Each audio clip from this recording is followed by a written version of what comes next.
Assalamualaikum warahmatullahi wabarakatuh.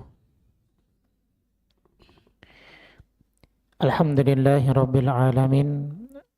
Hamdan tayyiban mubarakan fihi kama yuhibbu rabbuna wa yardah. Asyhadu an la ilaha illallah wahdahu la syarika lah. Wa asyhadu anna Muhammadan abduhu wa rasuluh. Allahumma salli wa sallim wa barik ala habibina wa nabiyyina Muhammadin sallallahu alaihi wasallam wa ala alihi wa ashabihi wa man tabi'ahum bi ihsanin ila yaumiddin. Allahumma alimna ma yanfa'una wanfa'na bima 'allamtana wa zidna ilma wa arinal haqqa haqqa warzuqna ittiba'ah wa arinal batila batila warzuqna ijtinabah. Hadirin jamaah sekalian rahimakumullah. Alhamdulillah. Pertama mari kita panjatkan puji syukur kita kepada Allah Subhanahu wa taala yang telah memberikan nikmat berupa taufik dan inayahnya kepada kita, sehingga pada kesempatan pagi hari ini kita bisa melaksanakan sholat subuh secara berjamaah.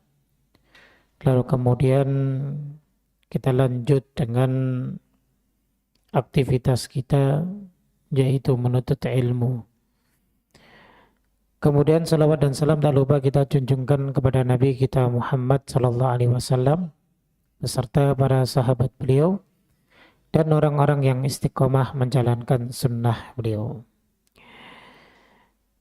Jamaah rahimakumullah, masih membahas tentang kitab sifat salat Nabi karya Imam Syekh Muhammad Nasiruddin Al-Albani rahimahullah ta'ala, di mana kita masih di pembahasan tentang persiapan salat.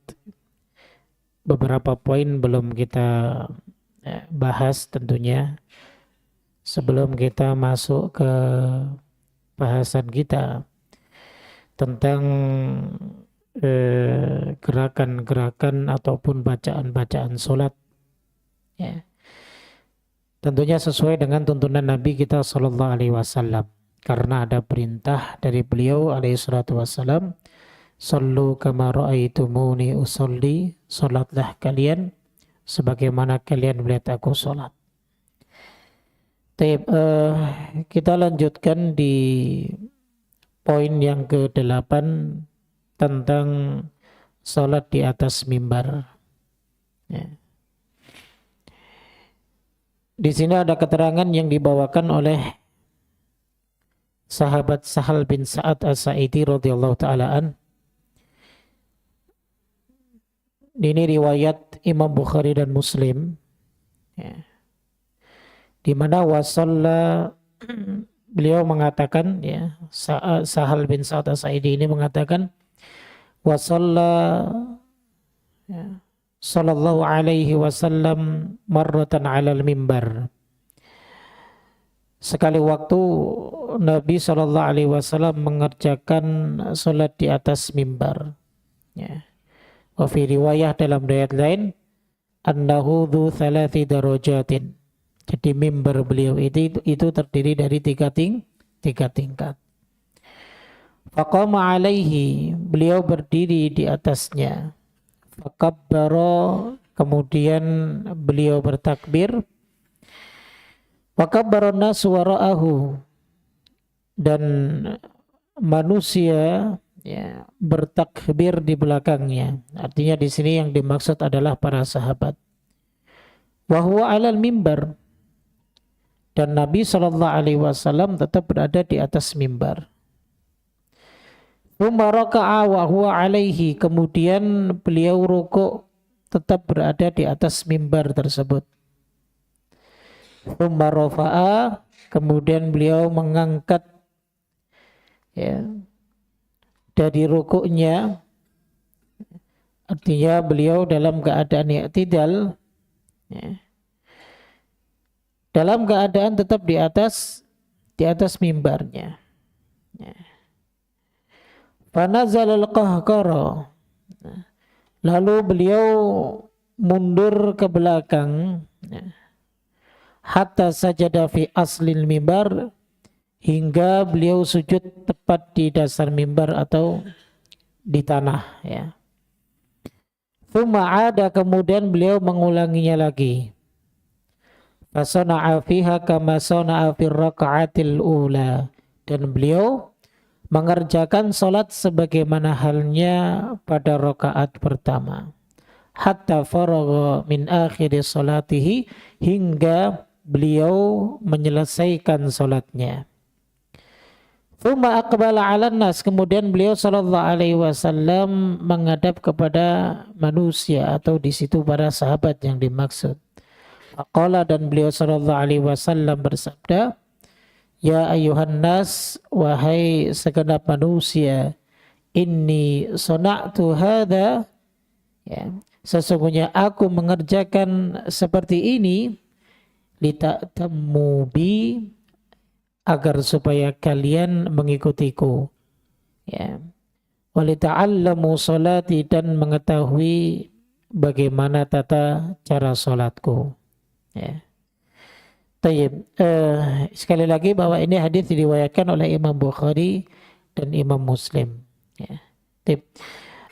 Jamaah sekalian rahimakumullah, ya. Berkaitan dengan mimbar Nabi Shallallahu Alaihi Wasallam itu ada 3 tingkat, ya.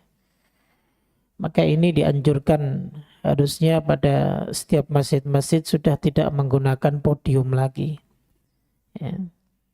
Tapi kita gunakan mimbar sebagaimana yang digunakan oleh Nabiullah Shallallahu Alaihi Wasallam untuk berkhutbah, ya. Karena di situ ada nilai sunnahnya yang bisa kita lakukan, ya. Begitu. Kemudian dalam hadis ini para ulama menjelaskan, ya, bahwa imam itu boleh berada di posisi lebih tinggi daripada makmum, ya, jika ada kebutuhan. Contoh sebagaimana yang, ya, Nabi Shallallahu Alaihi Wasallam kerjakan ini.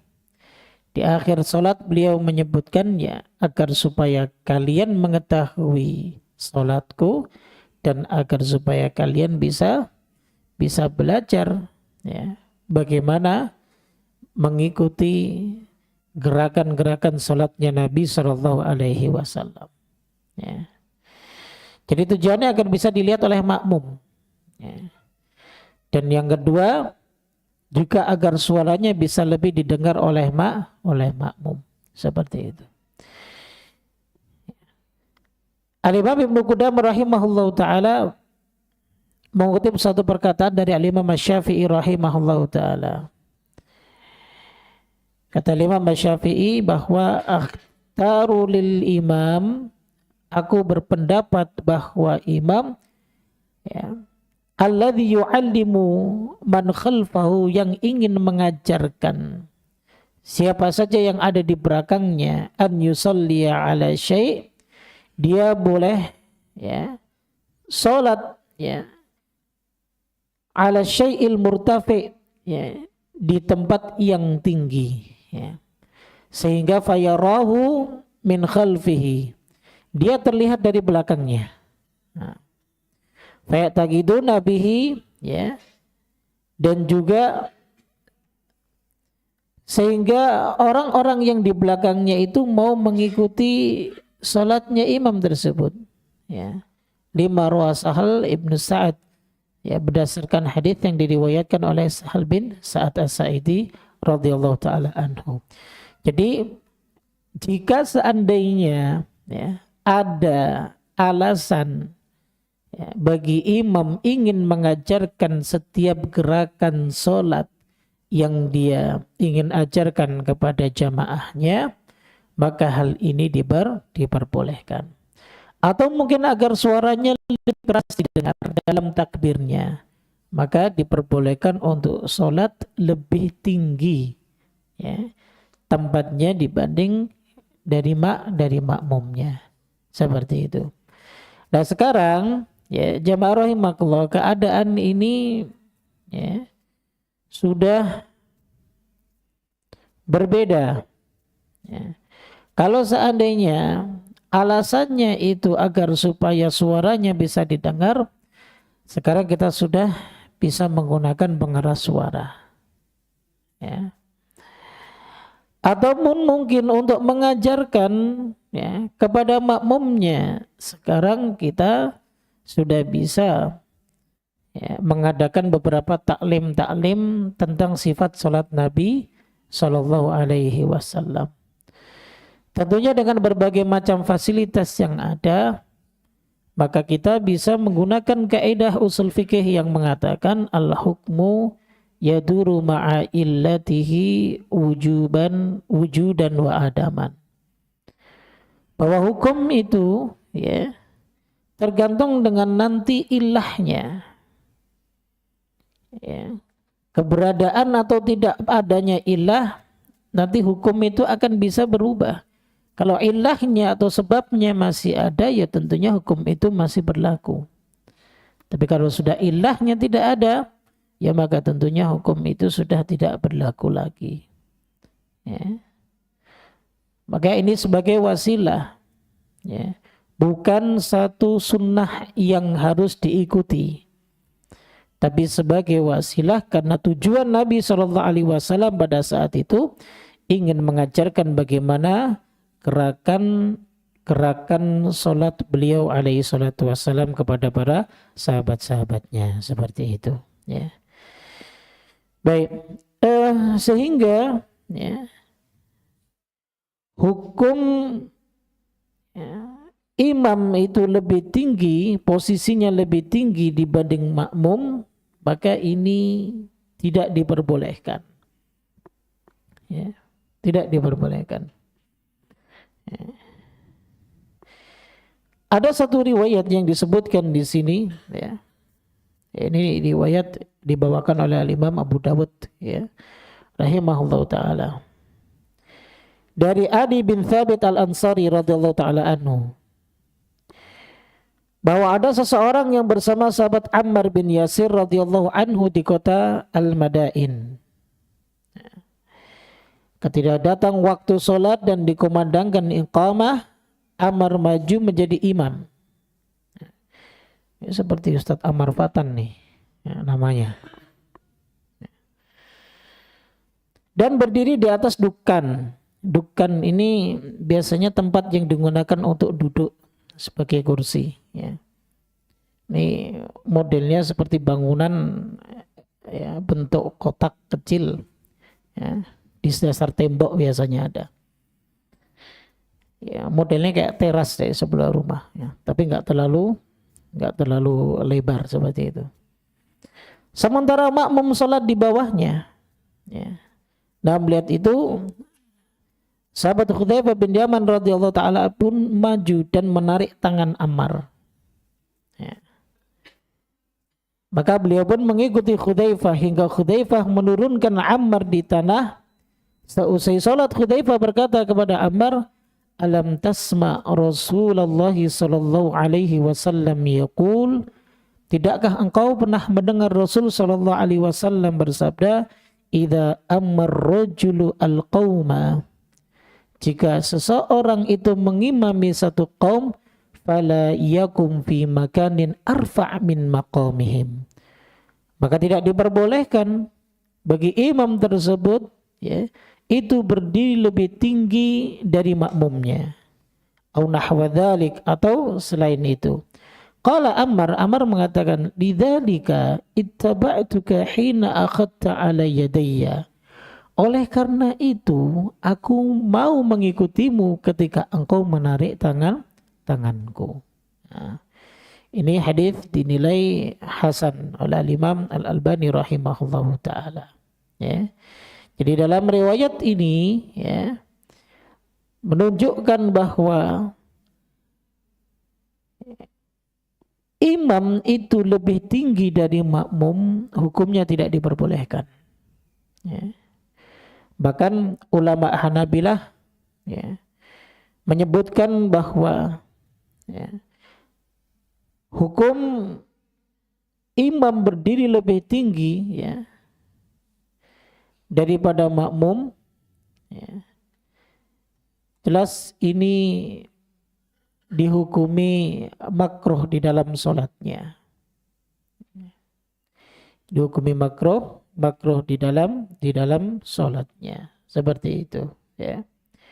Allah Ta'ala alam bisawab. Tapi yang jelas bahwa andaikan tujuannya untuk mengajarkan bagaimana gerakan sholat kepada jamaah, ya tentunya tadi sudah kita sebutkan bahwa itu bisa kita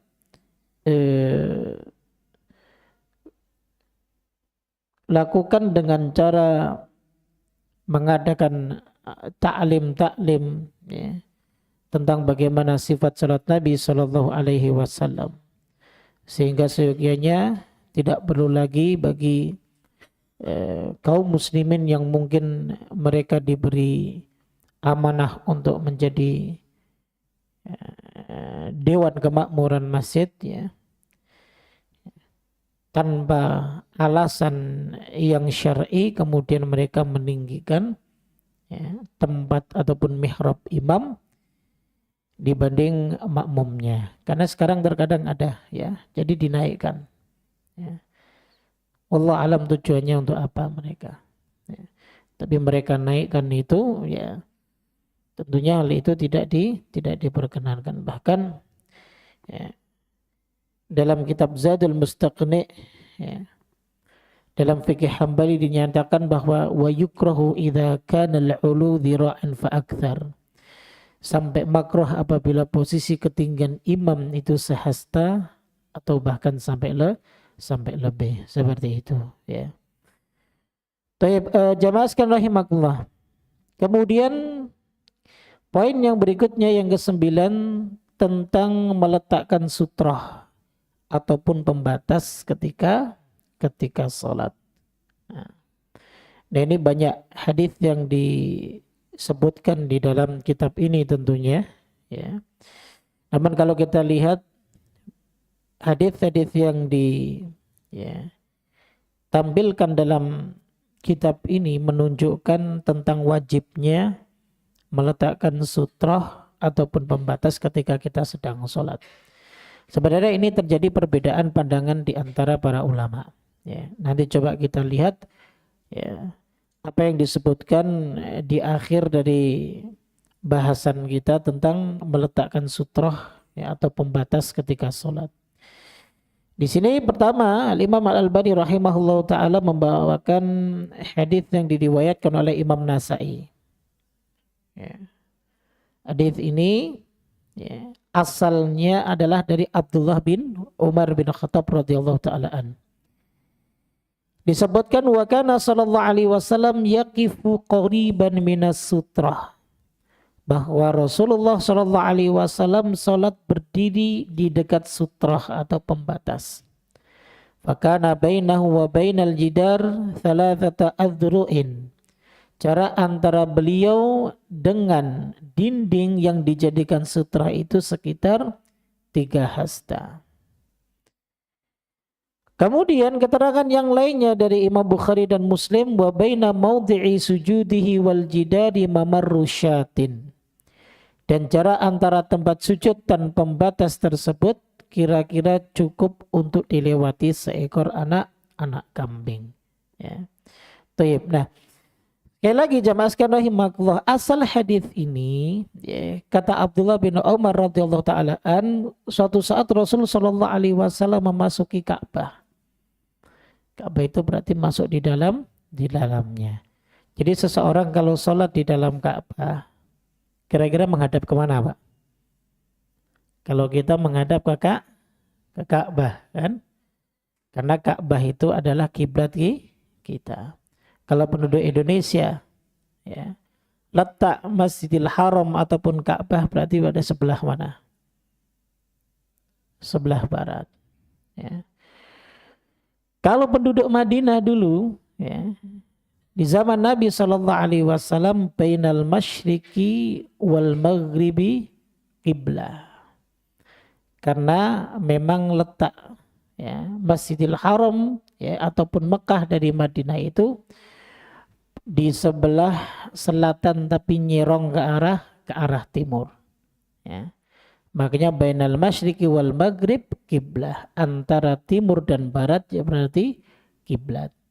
Kalau kita berarti antara utara dan selatan. Jadi seperti itu.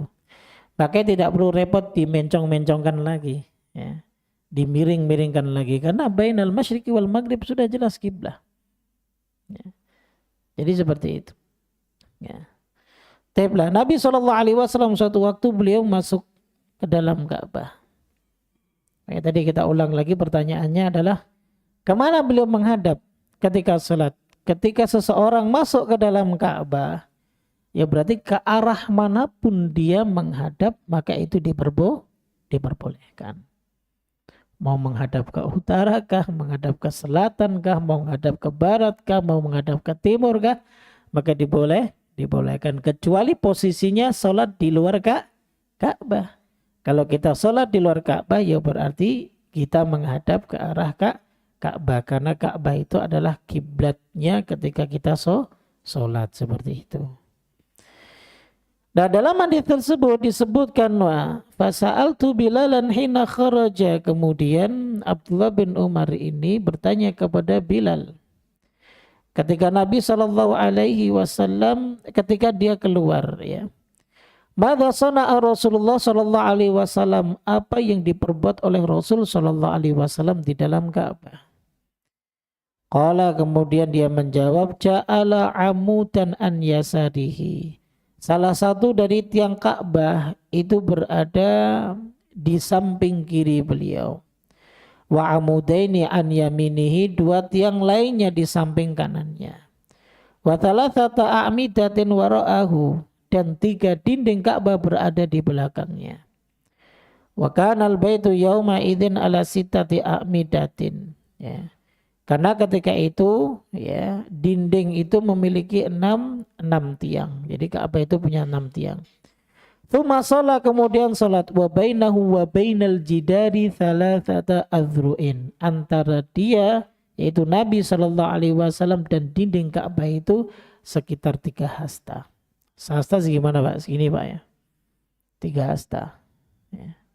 Lumayan, ya. Ada sekitar semeter Pak. Lebih, ya. Jadi itu, ya. Nah, ini hadis ini adalah lafadznya dari Imam Ahmad, ya, rahimahullahu taala. Artinya adalah salatnya Nabi SAW itu di depannya beliau mendekat dengan dinding Ka'bah. Kemudian, ya, hadis yang kedua, hadis dari Sahal bin Sa'ad As-Sa'idi radhiyallahu taala an. Ia berkata, kana baina musalla Rasulullah sallallahu alaihi wasallam wa bainal jidari mamarru syatin. Jarak antara musalla, yang dimaksud musalla itu tempat berdirinya Nabi ketika salat, ya. Wa bainal jidari, dan antara musalla dan jidar, yaitu tembok atau dinding, itu mamarru syatin, kira-kira cukup untuk dilewati seekor anak kambing. Jadi begitu, ya. Nah, dalam riwayat yang lain dibawakan oleh Imam Abu Dawud, ya, dari jalan yang sama lafadznya wa kaina baina maqamin Nabi, jarak antara tempat berdiri Nabi ketika salat, wa bainal qiblati, dan kiblat kira-kira seukuran tongkat kecil, mamarru anazin, ya. Jadi seperti itu, ya.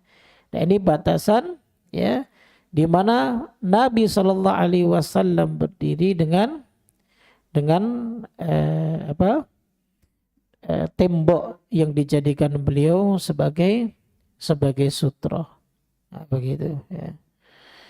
Taib. Makanya Imam Al-Baghawi rahimahullah ta'ala mengatakan bahwa para ulama berpendapat bahwa sunnahnya berdiri mendekat sutra, di mana jarak antara dia dengan sutra itu, ya, seukuran dia bisa melakukan sujud. Ya, jadi memang benar-benar harus sangat dekat. Ya. Jangan menjauh seperti itu. Demikian halnya jarak antara dua shaf. Nah, seperti itu. Tayyib. Namun di sini dari dua hadis ya, tentang jarak musola ya, tempat Nabi berdiri ya, kemudian dengan apa? Dengan tembok itu antara bisa dilewati seekor kambing kecil ya. Atau dalam riwayat lain ketika Nabi berdiri jaraknya dengan tembok itu seukuran tongkat kecil. Ini penafsirannya dipersoalkan ya. Karena ya, tafsirannya adalah berarti antara beliau dan dinding itu masih tersisa jarak yang cukup lebar untuk beliau melakukan sujud ya. Makanya Imam An-Nawawi rahimahullahu taala menjelaskan bahwa yang dimaksud dengan musola itu adalah tempat beliau melakukan sujud ya. Jadi begitu ya. Jadi yang dimaksud dengan musola ya ketika beliau sujud dengan pembatas ataupun dengan sutra tersebut ya, itu bolehlah kita katakan seukuran tongkat kecil ataupun seekor anak kambing bisa lewat. Tapi kalau ditafsirkan bahwa musola yang dimaksud itu tempat berdirinya Nabi SAW, maka tentu kayaknya tidak memungkinkan dilakukan sujud. Ya. Jadi begitu. Karena ini disebutkan juga seukuran tongkat kecil. Ya, bagaimana tongkat kecil panjangnya? Kemudian kita berdiri. Ya. Maka sangat pendek sekali. Seperti itu. Makanya penafsiran Al-Imam An-Nawawi rahimahullah ta'ala ini lebih tepat. Jadi musola yang dimaksud adalah apa? Tempat sujudnya Nabi sallallahu alaihi wasallam. Begitu. Tayyib. Kemudian hadis yang kedua ya, tentang hukum meletakkan pembatas ataupun sutra ketika sholat. Hadis ini diriwayatkan oleh Ibnu Khuzaimah bahwa ada keterangan wa kana yaqulu ya, dan ia berkata la tusalli illa sutra, yang dimaksud ini Rasul sallallahu alaihi wasallam. Janganlah engkau salat tanpa memasang sutra. Wala tada ahadan mamarru baina yadaik, dan janganlah engkau membiarkan seseorang melintas di hadapanmu. Fa in aba faltuqatilhu, jika dia ketika dilarang kemudian dia tidak mau ya, maka hendaklah perangi dia. Fa inna ma'ahul qarin, karena apa? Karena bersamanya ada syaitan. Fayaqulu, maka Nabi SAW bersabda, idza shalla ahadukum ila sutrah falyadnu minha. Apabila kalian salat ya, menghadap sutrah, maka hendaklah ya mendekat ke arahnya. La yaqta'u syaitanu alaihi salatahu, sehingga syaitan tidak bisa memutuskan salatnya. Ya, begitu. Artinya adalah maksud yang dimaksud memutuskan salatnya di sini agar syaitan tidak berkesempatan singgah dan hadir dalam salatnya. Dari situ nanti ditanamkan was-was ya, dan dipengaruhi oleh syaitan agar supaya kita tidak khusyuk. Nah, seperti itu. Ada keterangan dari seorang ulama, Syekh Ali Al-Qari ya, di mana beliau menyebutkan tentang faedah menggunakan sutra ya.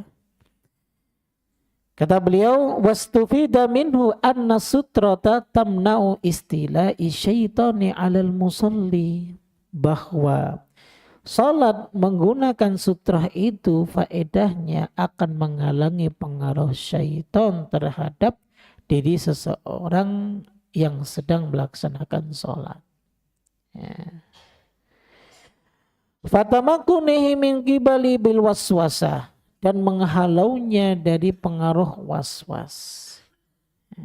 Imma kullan wa imma ba'dan, baik itu ya, menanamkan waswas ya, sebagian ataupun seluruhnya. Bihasabi sidqil musalli wa iqbalihi fi salatihi ala Allah ta'ala. Ya, sebatas kesungguhnya niat ikhlasnya kepada Allah Subhanahu wa taala, ya. Dan dalam mengerjakan salat. Wa anna adamaha, adapun jika tidak menggunakan sutra, ya, yumakkinu syaitan min izlalihi amma huwa bisadidihi minal khusyu' wal khudu'.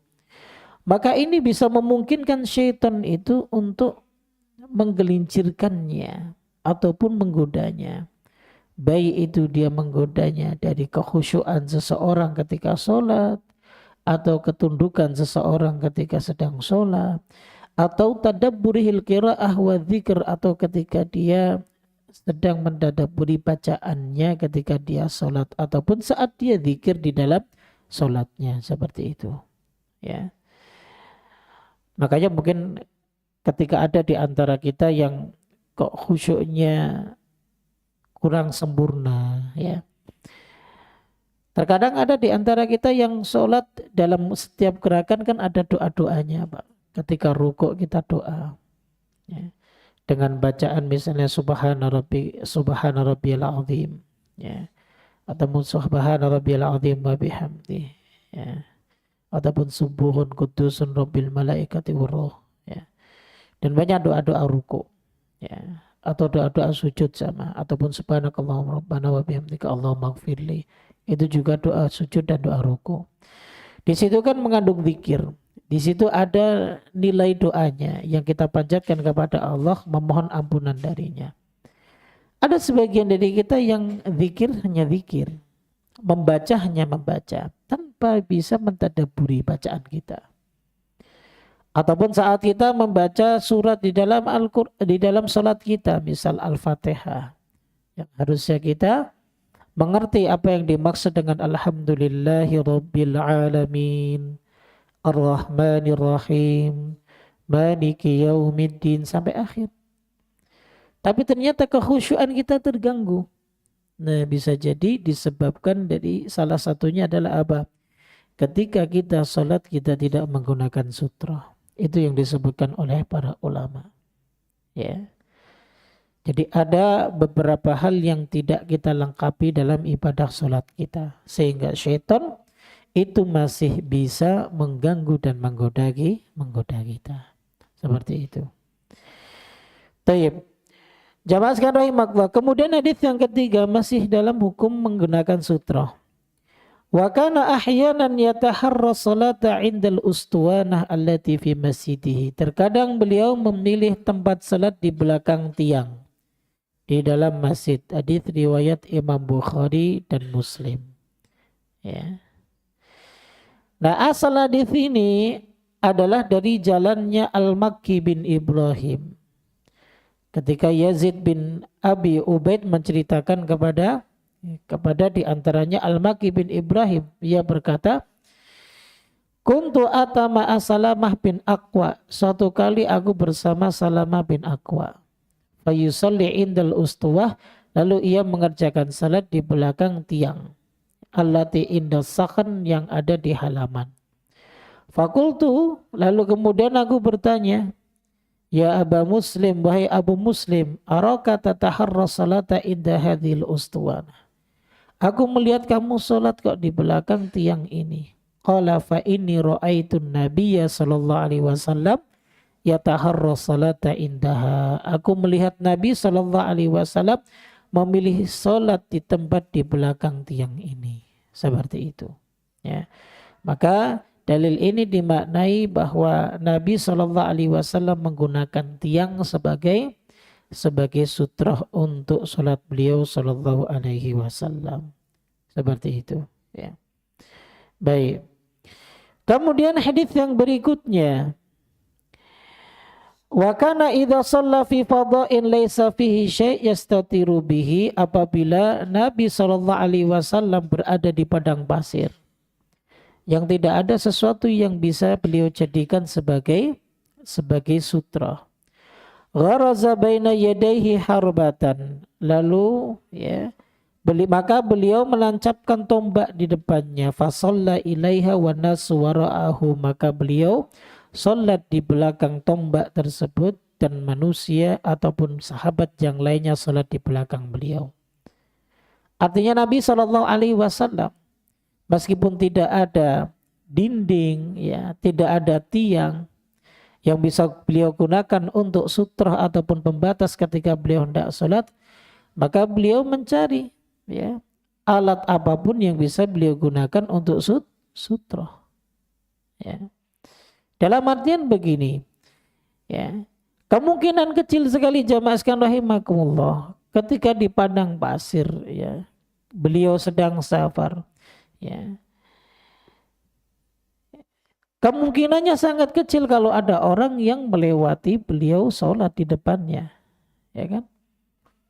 Ya kalau kita mungkin sekarang karena satu diantaranya adalah keadaan kita kan ramai, ya, ada kemungkinan kita sholat kita bisa dilewati. Tapi saat itu gak ada kemungkinan seseorang itu bisa melewati di depan Nabi SAW ketika beliau sholat. Tapi beliau tetap menancapkan tombak di depan beliau ketika beliau sholat. Artinya adalah bahwa menggunakan sutra ataupun pembatas di dalam sholat itu sangat diperhatikan sekali oleh Nabi SAW.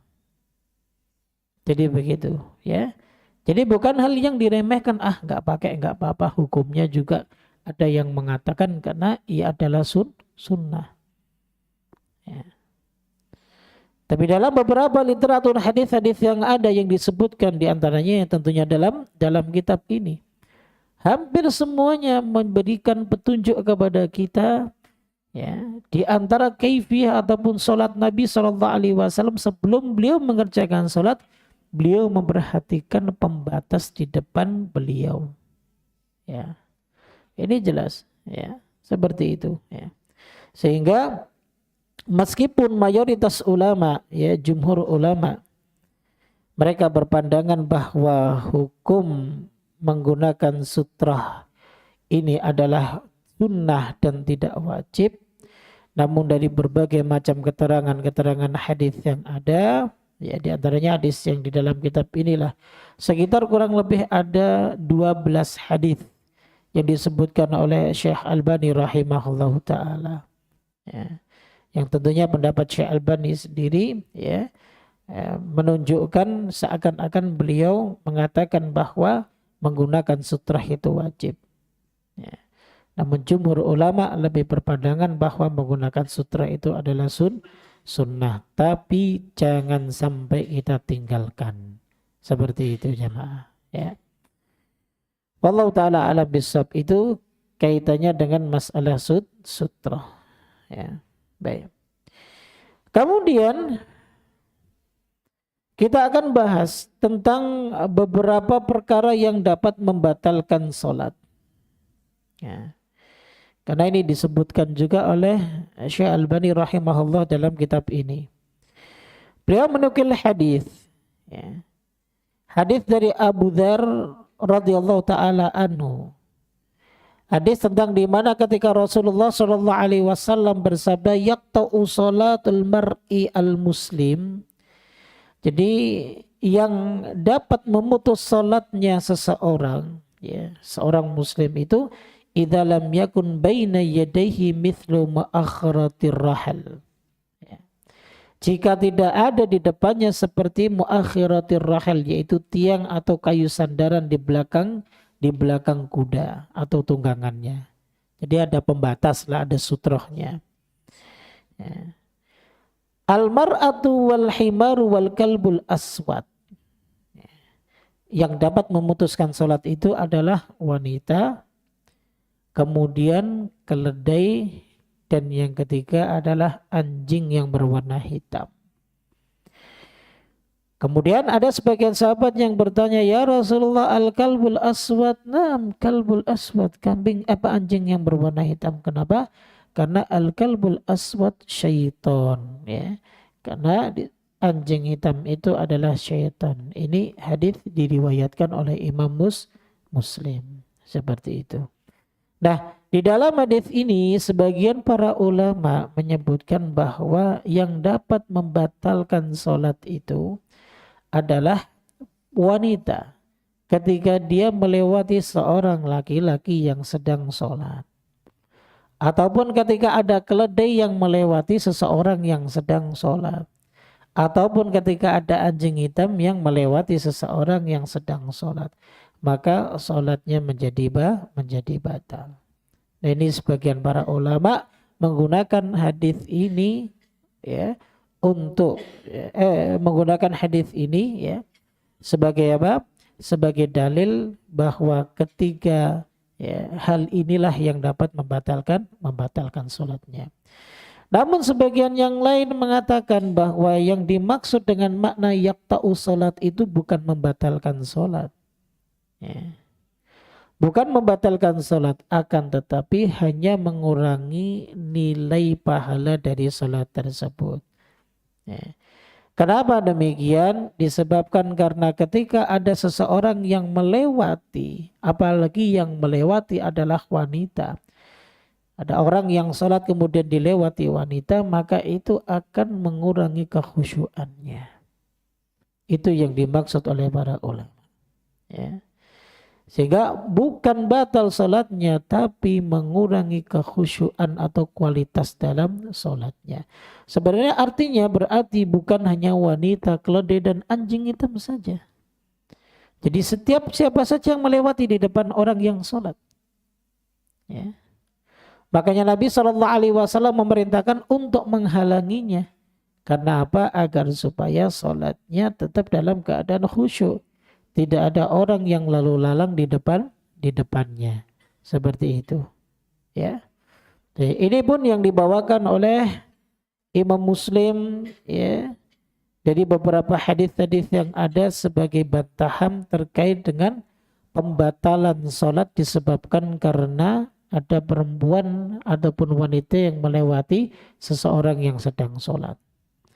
Bahkan ya, Imam Muslim menggunakan dalil terkait dengan sholatnya Nabi SAW, dan di depan beliau ada Ummul Mukminin Aisyah radhiyallahu taala anha.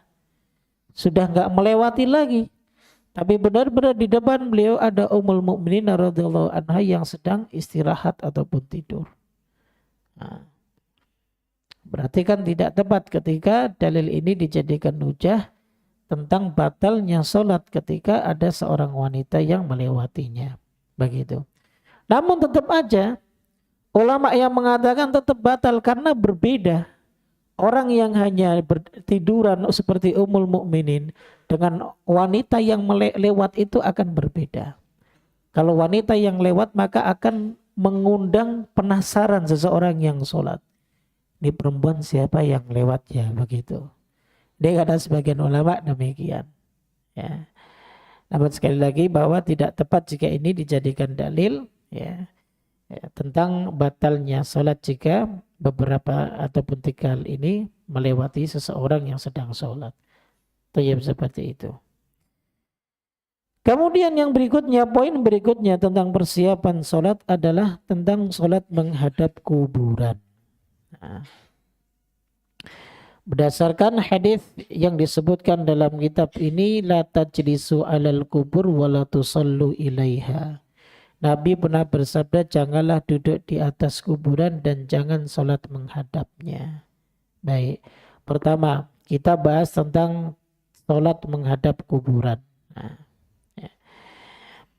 Ada satu pernyataan Al-Imam An-Nawawi rahimahullahu ta'ala, ya, bahwa beliau mengatakan tentang kejelasan hadis ini. Ya. Berhubung hadis ini diriwayatkan oleh Imam Muslim. Dan Al-Imam An-Nawawi salah satu ulama yang mensyarah kitab Sahih Muslim. Beliau mengomentari tentang hadis ini bahwa hadis ini menegaskan terlarangnya salat menghadap ke arah kuburan. Jadi kalau ada masjid di arah kiblatnya ada kuburan, maka itu tidak diperbolehkan.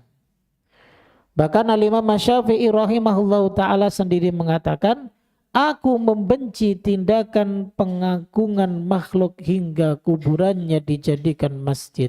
Khawatir mengakibatkan fitnah atas dia dan orang-orang sesudahnya. Awalnya mungkin hanya sekedar ya kuburan diletakkan di samping, depan atau belakang masjid. Karena memang kuburan ini adalah kuburannya orang yang mewakafkan tanah ini, agar supaya dia mendengarkan adzan setiap 5 waktu. Alasannya begitu. Pertanyaannya adalah apakah mayit itu pengen sholat jamaah juga? Nah, begitu saja. Ya. Yang kedua, apakah bermanfaat? Kalau memang pengen mendengarkan adzan, yuk ketika dia hidup sering-sering dengarkan adzan. Justru malah ketika hidup ada adzan dia nyetel TV lebih keras. Ya. Ketika ada adzan dia tidak mau berhenti, nggak mau menjawabnya. Ya. Tapi ketika dia hendak mati, cita-citanya dikuburkan di dekat masjid agar supaya bisa mendengar adzan setiap waktu. Ya ini sudah tidak berfaedah lagi bagi dirinya, begitu jamaah. Ya, tayyib. Ya. Nah sehingga di sini tentang salat menghadap kuburan, maka Imam An-Nawawi melarangnya. Bahkan ini dari pernyataan tegas Imam Asy-Syafi'i rahimahullahu ta'ala. Ya. Begitu juga Al-Munawi rahimahullah, seorang ulama ya, dari mazhabnya Syafi'i juga, beliau menambahkan bahwa Nabi melarang salat menghadap kuburan dalam rangka mengingatkan umatnya agar tidak mengagungkan kuburannya. Ya. Kalau ada yang mengatakan, kan kita nggak nyembah kuburannya Ustaz. Naam, mungkin generasi kita tidak menyembah kuburannya. Ya. Tapi bagaimana dengan generasi-generasi berikutnya yang pernah terjadi pada Ashabul Kahfi? Pernah dengar ceritanya Ashabul Kahfi? Ya. Kisah Ashabul Kahfi ketika mereka para pemuda itu kemudian dihidupkan lagi. Setelah berapa ratus tahun, Pak? 300 tahun wazdadu tis'a. 309 tahun. Lalu kemudian pemerintah setempat ya, ketika diberi kabar ada orang aneh, katanya dia ya hidup dari zaman sekian-sekian. Berarti 300 lebih tahun yang lalu dong. Iya, tapi tiba-tiba dia hidup. Ya. Dia mengaku demikian. Nah, saat itu pemimpin setempat ya belum yakin sehingga dianggap hal yang remeh sepele. Namun kabar tersebut sudah tersebar luas.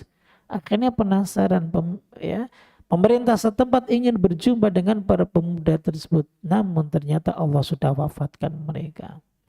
Apa yang diinginkan oleh pemimpin setempat tersebut? Kita jadikan tempat ini ya kita bangunkan tempat ini agar supaya bisa dikenang.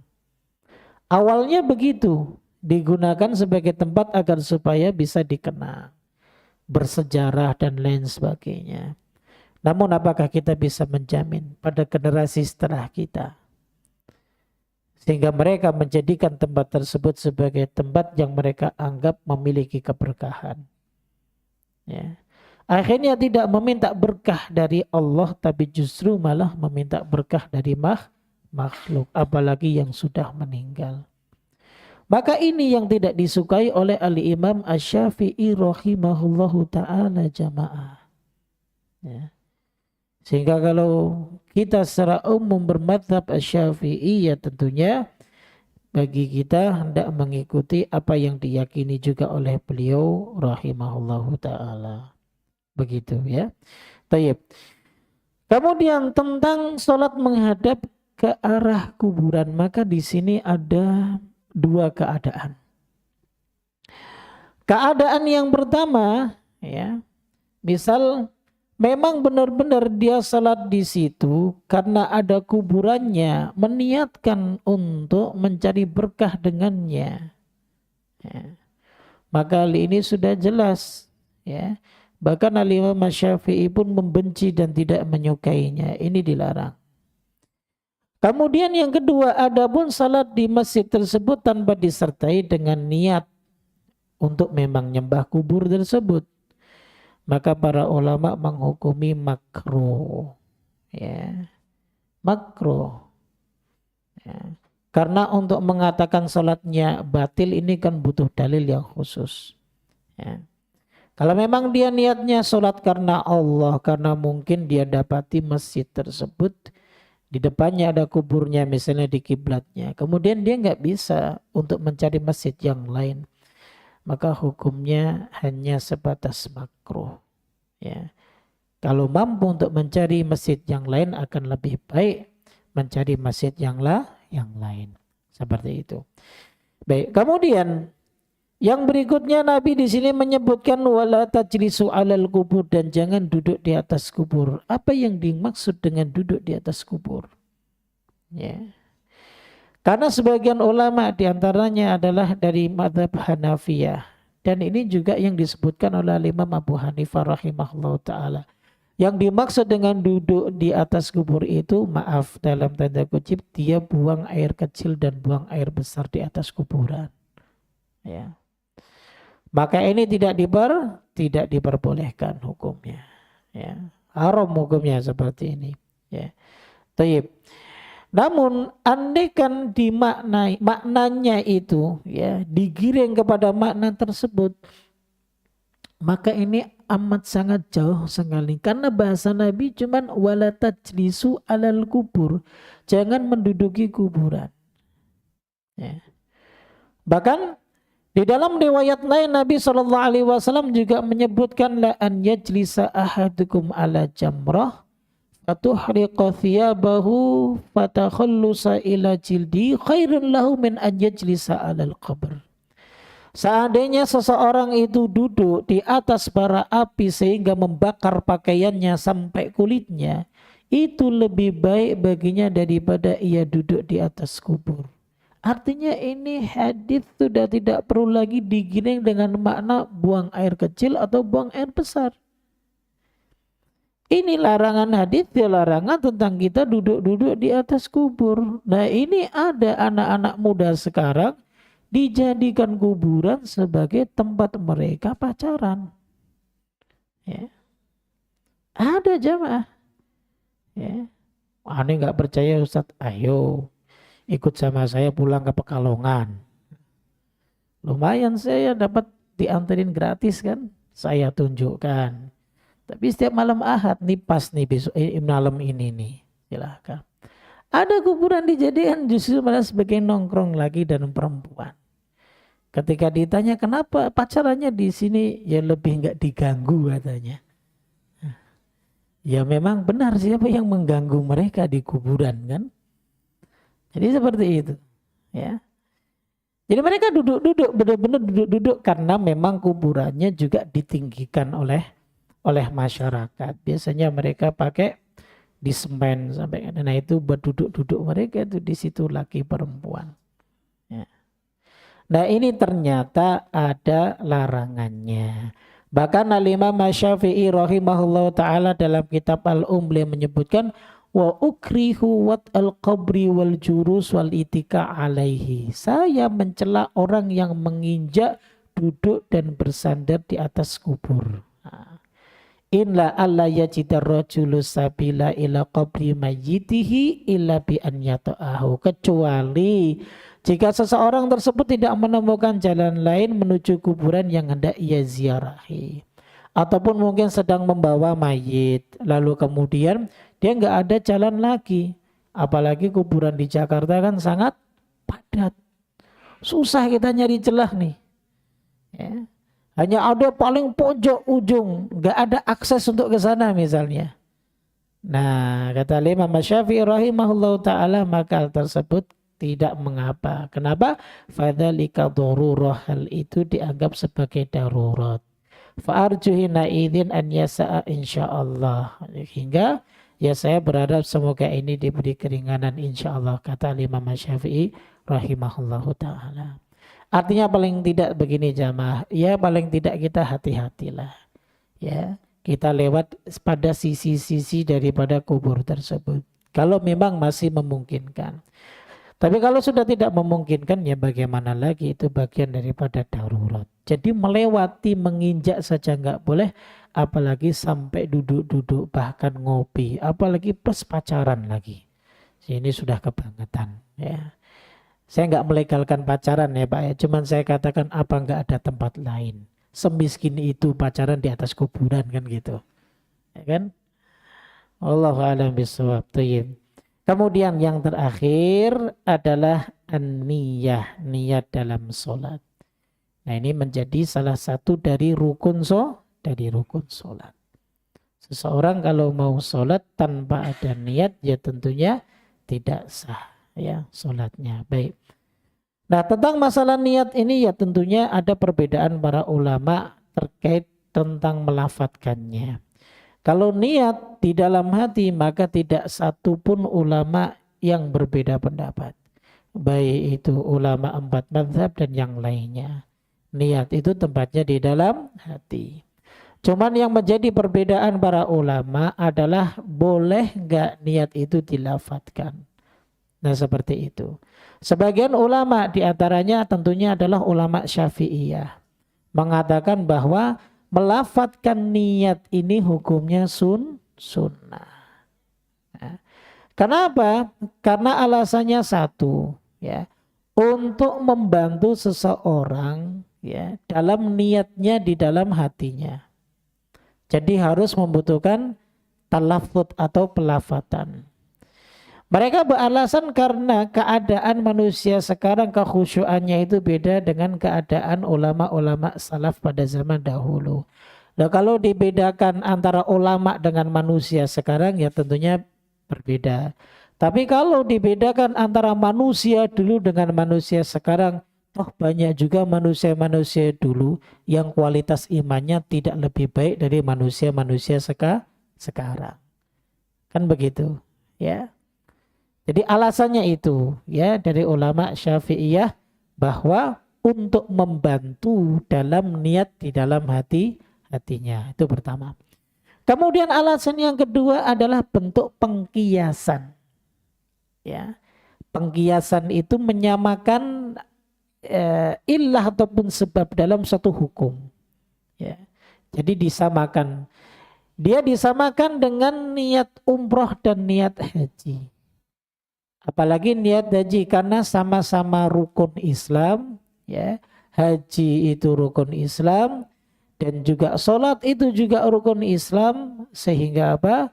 Sehingga disamakan hukumnya antara melafadzkan niat dalam haji ataupun umrah dan niat dalam sholat. Seperti itu. Padahal niat dalam haji dan umrah pun tetap di dalam hati. Adapun talbiyah itu tidak disebut sebagai niat labbaik Allahumma hajjan atau labbaik Allahumma umrotan. Ini bukan lafaz niat tapi lafaz talbiyah.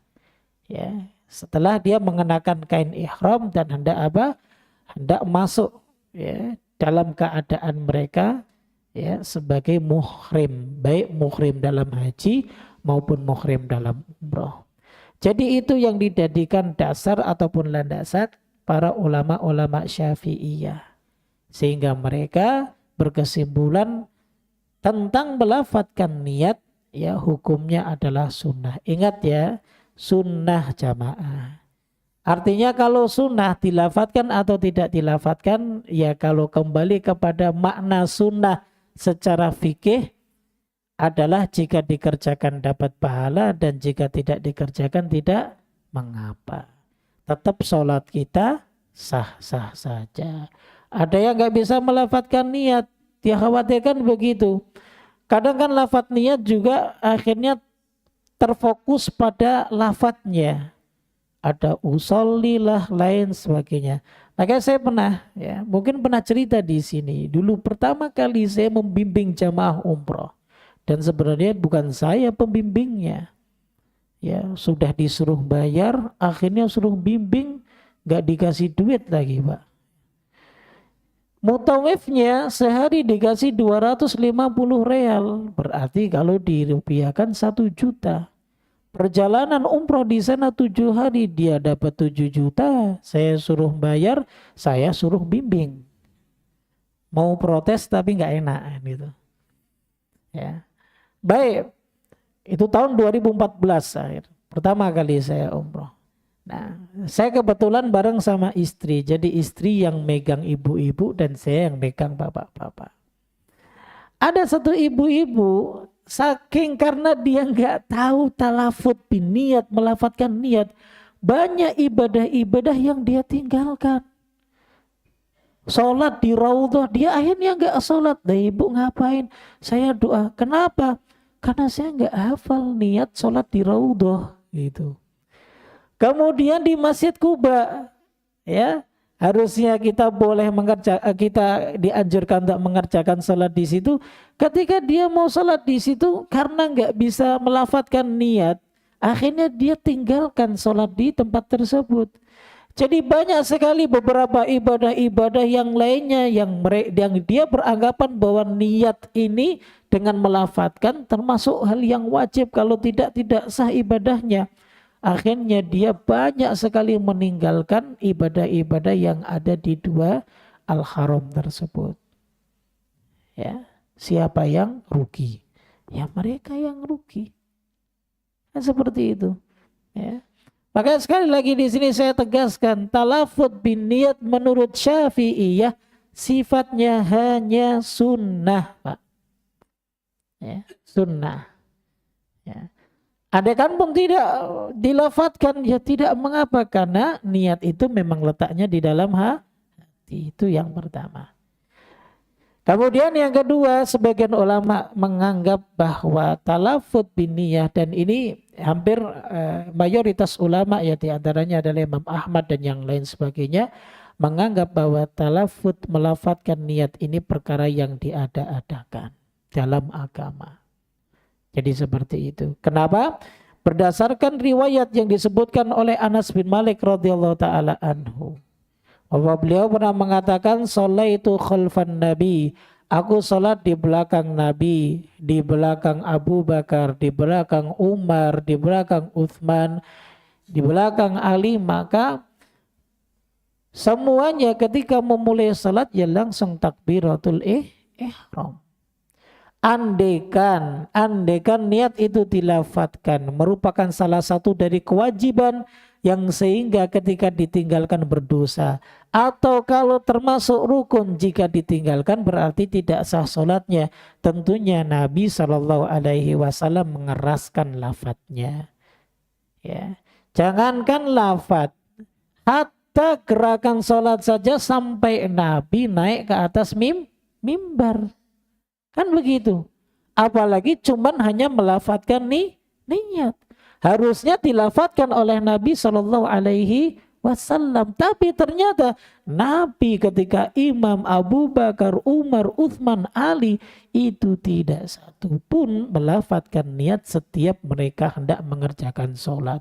Apalagi tentunya sahabat berbeda dengan, ya kita nggak katakan kita ya, sebagian kaum muslimin sekarang.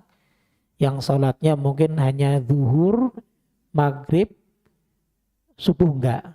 Nah itu ya. Ini para sahabat tentunya kayak Anas bin Malik menyaksikan sholatnya para khulafaur rasyidin, begitu juga Nabiullah SAW. Tidak satu pun di antara mereka yang melafatkan niat dengan keras. Jadi seperti itu. Ya sehingga seperti inilah.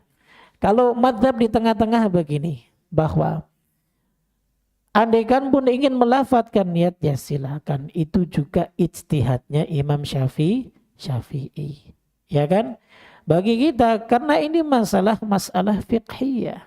Ya sehingga ya silakan bagi yang mau berpandangan bahwa harus melafatkan niat. Tapi sekali lagi jangan beranggapan bahwa niat dilafatkan ini merupakan rukun ataupun merupakan syarat sahnya sholat. Tidak. Sebatas pernyataan dari ulama Asy-Syafi'iyah bahwa melafatkan niat itu hukumnya sunnah. Seperti itu jamaah. Ya.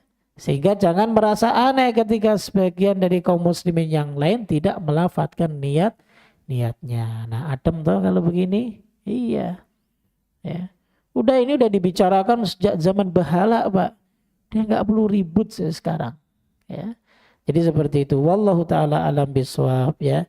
Jadi inilah beberapa poin-poin terkait dengan pembahasan, ya, persiapan di dalam sholat sebelum kita memasuki bagaimana tata cara baik dari gerakan maupun bacaan Nabi Shallallahu Alaihi Wasallam dalam sholat kita. Insya Allah kita mulai dari takbiratul ihram dan hal-hal yang terkait di dalamnya pada pertemuan berikutnya. Baik, kita cukupkan sampai sini. Sebelum saya tutup mungkin ada yang ditanyakan, silahkan seputar pembahasan kita. Ya, silakan. Assalamualaikum warahmatullahi wabarakatuh. Waalaikumsalam. Masalah sutra tadi itu kan ada batasnya. Kalau tingginya ada batasannya nggak? Kalau misalnya kita mau sholat kan kita cuman bawa air aqua doang nih, gelas. Pakai itu bisa nggak? Yang kedua, kalau kita sutranya itu jamaah di depan kita, terus dapat rakaat pertama jamaahnya kabur. Terus sebelahnya ada jamaah, kita boleh geser nggak, Tan? Assalamualaikum warahmatullahi wabarakatuh. Salam. Ya, pertama tentang batas, ya, tinggi sutra. Memang sebagian ulama ada yang menyebutkan bahwa sutra itu boleh juga dengan hanya menggaris. Tahu menggaris, ya cukup dikasih garis saja selesai.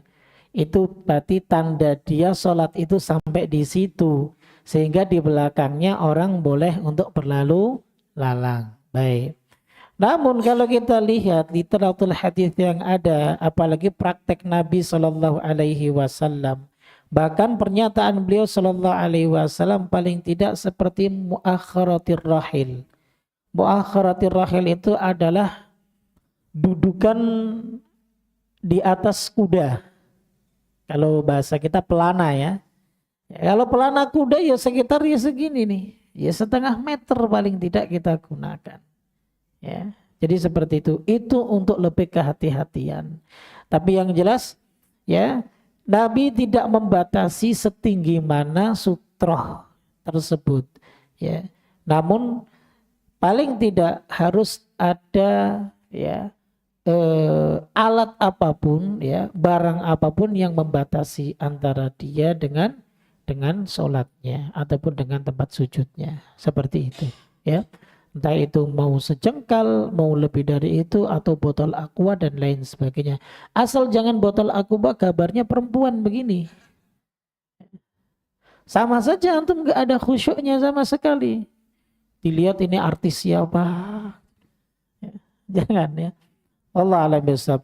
Kemudian yang kedua tentang perpindahan berdiri ketika kita sudah masuk di shaf. Dia kan begitu kan? Pertanyaannya, misalnya ada orang yang sholat dalam satu shaf kemudian membatalkan yang satunya. Lah kemudian apakah kita boleh untuk merapatkannya begitu kan? Ataupun yang di belakang merapatkan ke depan begitu bukan? Nah.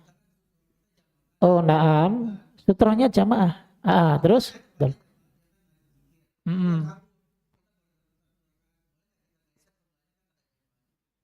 Tayyib, ya.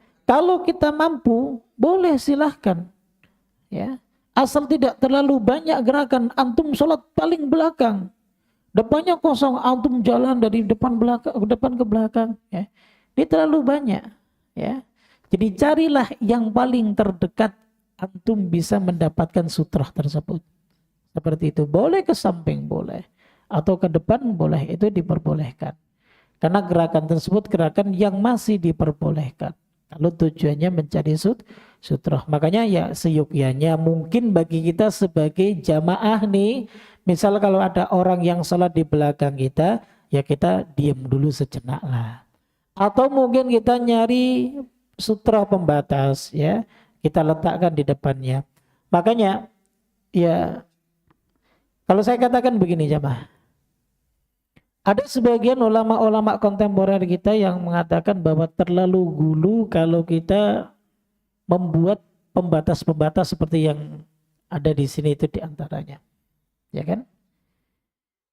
Jadi ya tidak perlu membuat pembatas-pembatas seperti itu. Itu bagian terlalu berlebih-lebihan. Kalau saya katakan itu tidak.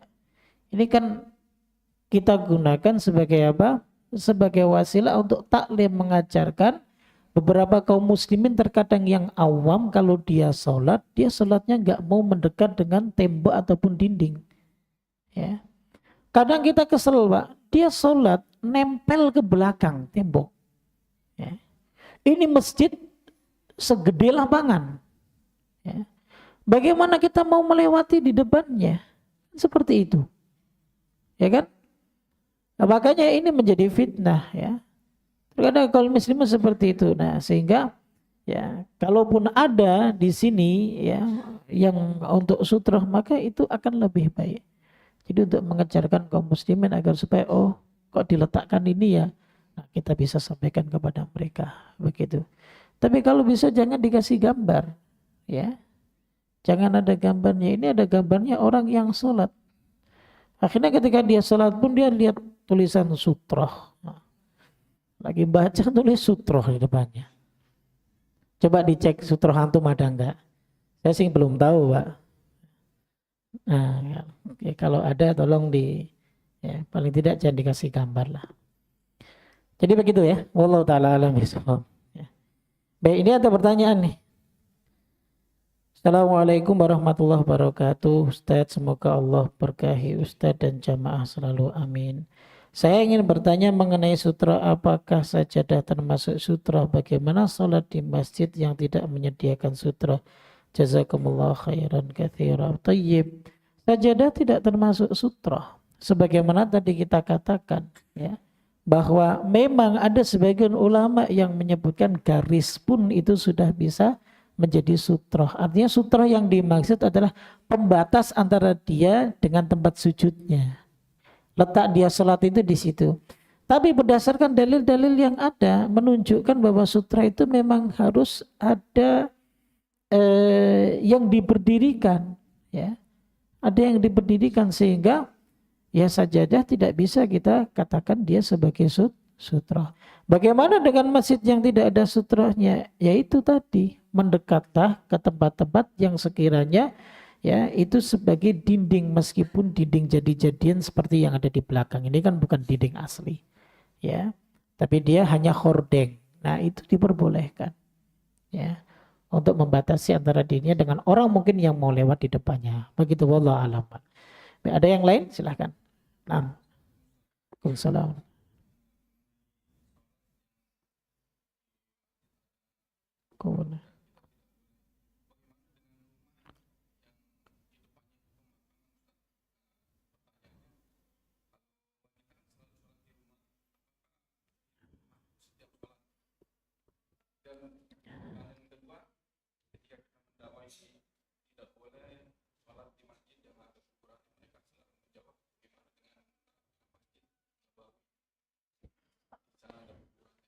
Tuyib. Nah, sebenarnya yang diperkarakan itu adalah kuburan yang berada di kiblat, di arah kiblat masjid tersebut. Itu yang diperkarakan. Ya kan?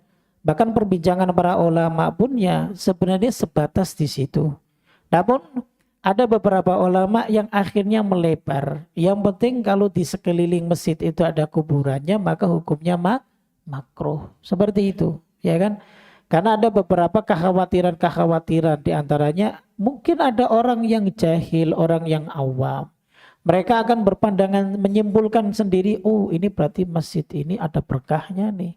Kok sampai dikelilingi kuburan, ya. Padahal kalau kita sebagai dulu mungkin anak-anak yang awam, justru malah masjid kalau ada kuburannya masjidnya angker. Ya, ini berarti banyak setannya masjidnya kan begitu. Tapi kalau bagi masyarakat mereka pemburu berkah, ya tentunya mereka akan beranggapan bahwa ini berarti masjid penuh keberkahan karena dikelilingi oleh kuburan begitu. Nah, sehingga dikhawatirkan pandangan mereka itu sampai ke tingkat itu. Makanya para ulama memakruhkan secara umum, baik itu kuburannya letaknya di sebelah timur kah, di sebelah utara kah, ataupun di sebelah selatan. Ya. Nah ini beberapa ulama-ulama ya, sebagian yang kontemporer seperti itu. Namun asalnya perbincangannya itu adalah yang ada di depan kiblat. Jadi seperti itu. Sehingga ini juga menjadi bantahan bagi mereka yang beranggapan bahwa bagaimana dengan kuburan Nabi. Coba bisa dicek apakah kuburan Nabi Shallallahu Alaihi Wasallam itu bisa dijadikan kiblat ketika seseorang sholat di dalamnya. Paham? Maksudnya jadi apakah begini orang bisa sholat di depannya kuburan Nabi? Tidak. Benar-benar dibuat sampai kuburan itu benar-benar tidak menjadi kiblatnya sholatnya mereka. Untuk membantah itu. Ya. Karena yang diperbincangkan adalah kuburan yang dimana ketika orang menghadap kiblat di situ ada kuburannya. Ya. Jadi begitu. Makanya nanti akan masuk kepada bagaimana dengan di rumah-rumah yang ada kuburannya. Memang kita dapati ya beberapa daerah mereka suka menguburkan keluarganya itu ya di pekarangan mereka. Ya. Ya kita lihat terlebih dahulu apakah ada pembatasnya antara kuburan tersebut ya dengan tempat sholatnya wanita. Pertamalah apakah kuburan tersebut terletak di arah kiblatnya ketika ada seorang wanita sholat di rumahnya, itu pertama. Yang kedua, apakah di samping kubur tersebut ada jalan antara rumah dengan kubur yang tersebut? Kalau ada jalan nggak ada masalah. Berarti ada penghalangnya.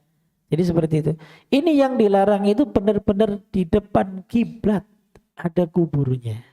Contoh misalnya ini kiblat pas belakang sini dan nggak ada jalan di antara keduanya, lah maka ini yang dilarang. Begitu. Nah, dilarangnya sebatas di situ tadi, ya. Kalau memang ya dia sholat memang tujuannya bukan untuk menyembah kubur, ya hukum paling ringannya adalah makruh. Tapi kalau dia sudah niatkan memang sekalian tabaruk lah, ambil berkah sama yang ada di dalam kubur tersebut, ya ini jelas hukumnya haram, tidak diperbolehkan. Karena apa? Sholat kita itu untuk Allah, bukan untuk makhluk. Kepada makhluk yang hidup saja bisa membatalkan ataupun membuat kita dosa dalam sholat kita. Takbir Allahu Akbar, samping ada calon mertua, sholatnya dibagus-bagusin. Sama orang yang hidup saja sholat kita bisa batal. Apalagi sama orang yang sudah mati. Seperti itu. Ya. Tentunya dia tidak punya kuasa dan tidak punya daya apapun. Jadi seperti itu. Baik Pak. Mungkin ada yang berpandangan berbeda dengan saya sih, nggak ada masalah. Ya kan. Jadi ya kita sama-sama muslim lah. Intinya gitu. Dasarnya atas sama-sama secara muslim. Seperti itu. Jadi bahasa gampangnya begini Pak. Bagi yang punya keyakinan, ini maaf ya. Ya. Tapi kalau masih mau berkeyakinan demikian ya kita kembali kepada masing-masing. Cuman saya hanya ingin mengajak berpikir begini. Bagi yang punya keyakinan bahwa orang yang sudah wafat itu masih bisa memiliki manfaat. Tentunya dia akan memberikan manfaat untuk dia sendiri. Dibanding untuk orang lain. Ya kan? Kenapa? Karena manusia itu tidak terlepas dari salah dan dosa. Ya. Ketika dia wafat tentunya dia akan sadar ya, bahwa ternyata ya, membersihkan dosa untuk diri sendiri ini hal yang penting daripada memberi manfaat untuk orang lain. Kenapa? Karena terkadang begini, semasa hidup Pak, kita ini disibukkan untuk perhatian sama orang lain. Untuk diri kita lupa. Makanya Allah terkadang tegur di dalam Al-Quran. Ya. Engkau mengingatkan orang lain. Tapi watangsawna anfusakum wa antum tatlunal kitab. Engkau lupa terhadap dirimu. Padahal kamu juga faham. Ya. Apa hukum-hukumnya tersebut? Orang kamu baca Alkitab artinya kamu baca Al-Quran, kamu baca hadis. Kan seperti itu. Ya. Nah, makanya andaikan dia mampu ya tentunya dia akan apa? Akan memberikan manfaat untuk dia sendiri. Ngapain kamu minta ke saya, orang saya istighfar sama Allah aja ini nggak tahu diampuni apa enggak kan begitu. Itu pertama. Kita sama-sama Ayo coba buka ya hati kita dan buka akal kita. Kemudian yang kedua begini, andaikan orang yang wafat itu masih mampu, ya, masih mampu, ya, dan masih bisa bermanfaat untuk dia ataupun untuk orang lain, ya, lah ngapain Pak kita susah-susah ibadah ataupun sholat ketika kita masih hidup, ya enggak, ya. Kira-kira begini, kalau Allah Subhanahu Wa Taala, ya. Kalau Allah Subhanahu Wa Taala katakan kepada kita gini, ya, bahwa di alam kuburmu pun kamu beristighfar akan diterima istighfarmu. Pertanyaan besar begini, di alam kubur ada kesempatan kita maksiat nggak Pak? Ada nggak? Saya mau maksiat, mau minum khamr. Siapa yang bawakan khamr buat saya? Nanti pemahaman kita seperti pemahaman agama lain, ya nggak? Minta dikirimin mobil, nanti dibakarkan mobil-mobilan. Minta dikirimin motor, bahkan sampai ada satu daerah yang dimana ini mayat dikuburkan sama motornya. Katanya nanti buat tunggangan kalau dia mungkin pengen jalan-jalan di alam ruh katanya gitu. Ini ya, ada juga motornya dimasukkan ke dalam kuburnya benar-benar. Ya, subhanallah. Ya. Nah, tapi begitu. Nah, andai kan bermanfaat sekarang begini. Ngapain kita sekarang sholat? Ya, nikmatin aja hidup maksiat. Ya. Kan maksiat itu kan paling nikmat dikerjakan di dunia. Ya kan? Nah, baru kalau kita sudah mati dikubur baru kita bertaubat kepada Allah. Ya. Karena aman, kenapa? Karena di alam kubur kita sudah nggak ada kesempatan lagi untuk bisa maksiat. Apakah kita bisa gibahin orang? Kan nggak bisa. Orang gibah kan tentunya ada lawannya untuk gibah, kan begitu. Kan nggak bisa. Ya. Sehingga andai kan dia mampu untuk memberikan manfaat, paling tidak untuk diri dia sendirilah. Ya tentunya ngapain kita sekarang mau duduk majelis ilmu? Ngapain Rasulullah memberikan berbagai macam contoh amalan-amalan agar supaya dikerjakan oleh manusia? Toh kalau juga nanti di alam kubur bisa bertaubat. Ngapain juga Rasulullah sampai nangis-nangis merengek-rengek minta sama Allah agar supaya Abu Thalib itu diampuni dosanya. Toh juga meskipun Abu Thalib kafir, mati dalam keadaan kafir, kalau sudah mati dia bisa bertobat dan mungkin bisa masuk Islam. Ya kan? Ya kita mari berpikir senaklah seperti itu. Ya cuman silakan bagi yang belum bisa mencerna ataupun belum bisa istilahnya mengubah keyakinannya, ya namanya keyakinan kan akan susah untuk tidur Pak, ya silahkan ya. Tapi cuman seperti itu, kalau kita mau berpikir sejenak ya tentunya insya Allah kita akan menolak kalau seandainya orang yang sudah wafat itu bisa memberikan berkah untuk kita. Untuk diri mereka saja dalam pertanggungjawaban atas dosa-dosa mereka aja amat sangat sulit. Seperti itu, wallahu a'lam bishawab. Seperti itu ya. Baik. Mungkin itu ya yang bisa kami sampaikan, mudah-mudahan bermanfaat. Subhanakallah wa bihamdik, asyhadu an la ilaha illa anta astaghfiruka wa atubu ilaik. Assalamualaikum warahmatullahi wabarakatuh.